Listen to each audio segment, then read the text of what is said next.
Please state your name for the record. Donovan. John. Mr. Donovan, you understand that by appearing before this committee, you have explicitly waived your constitutional rights in regards to counsel and self-incrimination. Sure. And you further acknowledge that by appearing before this committee, you agree to disclose all information pertaining to the events that occurred in New Bordeaux during the summer and fall of 1968. I wouldn't be sitting here if I didn't. You were an operative in the Central Intelligence Agency from 1953 to 1969. Is that correct? That's right. When did you arrive in Vietnam? August of 1961. Please describe for this committee the actions you took during your time in Vietnam. I spent a couple months in Saigon. Then I was transferred to a base in Laos that was operated by the Special Activities Division. We trained and equipped the Hmong and then turned them loose on the NVA. We're running arms and supplies via the Ho Chi Minh Trail. And you worked with Lincoln Clay in what eventually became the Phoenix program. Within a year or so, Lincoln was heading up his own PRU. We'd cross over into Vietnam and locate enemy targets and either kill them or bring them back for interrogation. Just thinking about it? Jesus Christ. You wouldn't believe the shit we did to those cocksuckers. Well, when did you meet Lincoln Clay? 1966. I was running Black Ops out of Laos on behalf of the CIA. He was loaned out to me via joint CIA-DOD task force. 2 Purple Hearts, a Bronze Star, and the Distinguished Service Cross. He served his country with honor and distinction. What do you really want to hear? That we'd kidnap and torture anyone suspected of working with the VC? I'm trying to ascertain the level of training that Lincoln Clay received during his time in Vietnam. Someone like that you don't need to train. You point them in the right direction, you get the fuck out of their way. Mr. Donovan, do you know this individual? Sure. Sal Marcano. Mm-hmm. And how about this man? That's Sal's worthless piece of shit brother, Lou. Look. Enough with the dog and pony bullshit. What's your real question? Did you help Lincoln Clay murder Sal Marcano and all prominent members of his crime family? You're goddamn right I did. And how did Lincoln Clay convince Thomas Burke, Vito Scaletta, and the woman known as Cassandra to work together? He called a sit-down. He told them to meet him at an old plantation house in the bayou. When he had them all in the same room, he laid out how they were going to take down Marcano. Lincoln could be very persuasive. At what point did you become aware that Sal Marcano wanted to build a casino north of the city? Pretty early on. Michael Greco told Lincoln about it. And Lincoln Clay's plan was to specifically target various entities related to Marcano's casino plan? Between the bribes he was paying out to get gambling legalized and the money needed to pay off the commission, Sal was stretched pretty thin. So Lincoln used that to his advantage. Forced Sal into making some extremely hard decisions. Decisions that would limit his options. And the systematic killing of Marcano's capos and lieutenants, that was part of the plan. Well, you weren't playing fucking patty cake, Christ. Look, you want to bring somebody down, you destroy the foundation they're standing on. It's the same basic op we ran over Nam. Remy Duval, he was crucified and then burned alive. How do you justify that type of behavior? Remy came from a long line of southern cocksuckers. Was always quick to trot out that war of northern aggression and the South will rise again bullshit. Here's the thing about Remy.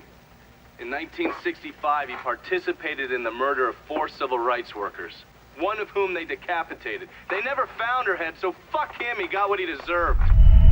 I still don't understand why Olivia Marcano was involved in any of this. By all accounts, she had 2 or 3 times the money that Sal Marcano had. Money didn't mean shit to her. From what I was able to piece together, she hired someone to kill Lucho. Wanted to run things herself. Bottom line, I think she got off on all that mob bullshit. Now, Mr. Clay entered the country club disguised as a waiter.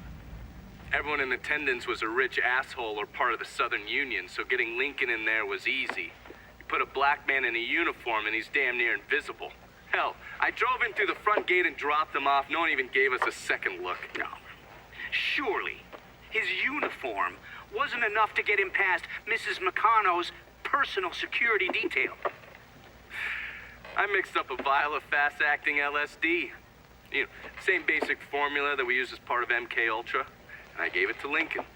He used a syringe to put a couple of drops into every drink he served. Within a couple of minutes, anyone who drank that concoction was whacked out of their goddamn mind. Are you telling me Lincoln Clay did not murder Olivia Marcano? He didn't kill women unless he had no other choice. I find that very hard to believe.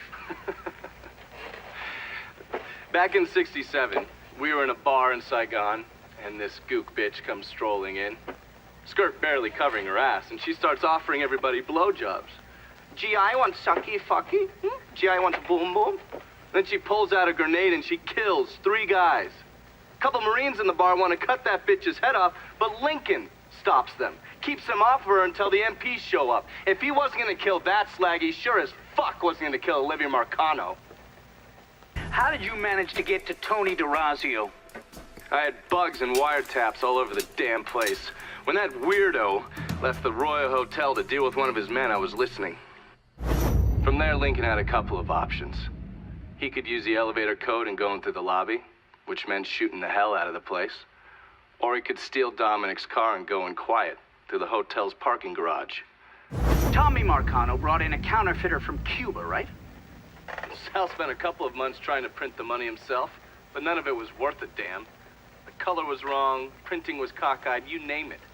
He needed someone who knew what the fuck they were doing. So he used his connections and found a man named Alvarez. And this Alvarez was also counterfeiting money for Castro.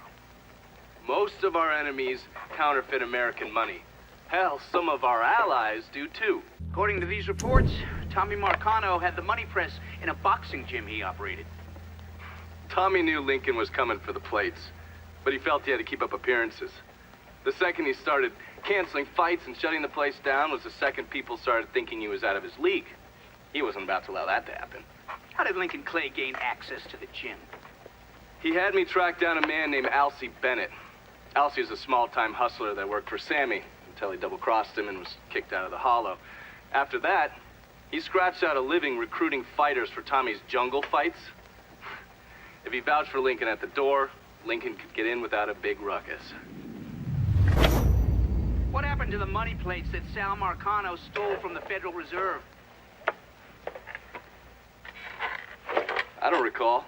And after Lincoln Clay killed the last, capo, that's when he turned his sights on Sal Marcano. Listen, it's like I said before. It's the same off who ran over in Vietnam. You want to bring down the dipshit in charge? You target their men and infrastructure. Eliminate their ability to fight back. And before they know it, they're standing there all alone, ass hanging out in the wind. Lou Marcano was bribing a district judge named Cornelius Holden, is that correct? Sal Marcano spent a lot of money getting Holden in his pocket. A lot of money. Judges like that don't come cheap. And with Holden out of the picture, Sal had to find someone else to legalize gambling. And that person was State Senator Walter Jacobs. That's right. According to the police reports, Mr. Marcano and Mr. Jacobs were killed during a fundraiser on a riverboat. Thing about the bayous, it's a very big place. You could blow the living shit out of everything in sight and no one would even notice. Let me ask you something. Senator! Where were you when John Fitzgerald Kennedy was assassinated? I don't remember. At home, I believe. I don't remember. At home, I believe. Let me tell you where I was. A muddy hut in Vietnam. Slowly dismembering an old woman, cutting her apart bit by bit. And do you know why? Because her son was an NVA officer. And hurting her was the only way to make him talk. I don't understand what this has to do What he with told us saved the lives of an entire platoon. That's 42 men. Men that lived another day because I was willing to take a saw to that old woman. Thank you, Mr. Donovan. I believe that... Sit down and shut the fuck up!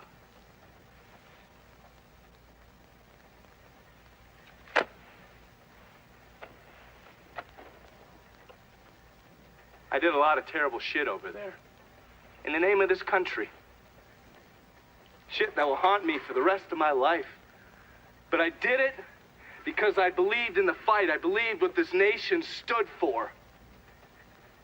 So, to be sitting there ass deep in mud with that old woman scattered all around me, and hearing that the President of the United States had just been fucking murdered, well, I knew right then and there that I couldn't let that stand. That I would find a way to make it right no matter how long it took. What are you saying? I'm saying...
Please state your name for the record. Donovan, John. Mr. Donovan, you understand that by appearing before this committee, you have explicitly waived your constitutional rights in regards to counsel and self-incrimination. Sure. And you further acknowledge that by appearing before this committee, you agree to disclose all information pertaining to the events that occurred in New Bordeaux during the summer and fall of 1968. I wouldn't be sitting here if I didn't. You were an operative in the Central Intelligence Agency from 1953 to 1969. Is that correct? That's right. When did you arrive in Vietnam? August of 1961. Please describe for this committee the actions you took during your time in Vietnam. I spent a couple months in Saigon. Then I was transferred to a base in Laos that was operated by the Special Activities Division. We trained and equipped the Hmong and then turned them loose on the NVA. We're running arms and supplies via the Ho Chi Minh Trail.